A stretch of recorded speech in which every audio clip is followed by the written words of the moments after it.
Avantika music में आपका स्वागत है। अवंतिका म्यूजिक को सब्सक्राइब करने के लिए सब्सक्राइब के लाल बटन को दबाएं और नए नए गाने पहले सुनने के लिए घंटी को दबाएं।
लगावे खातिर बेच दे बसी करी असो लगन में होई ओठलाली के बिकरी। पूंजी लगावे खातिर बेच दे बसी करी असो लगन में होई ओठलाली के बिकरी। बिजनेस में होला फायदा कहे जान राजा जी, बिजनेस में होला फायदा कहे जान राजा जी।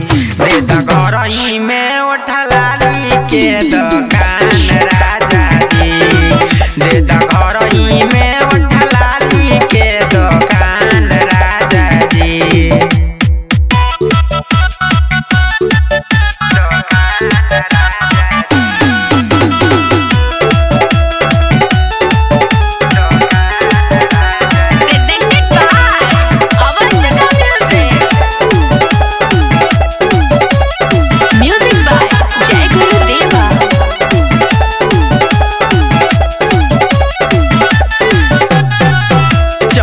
जानी बहरा टेंशन करेली न घर के, दिन प दिन बिगड़ल जाता रहनिया बंटी देवर के।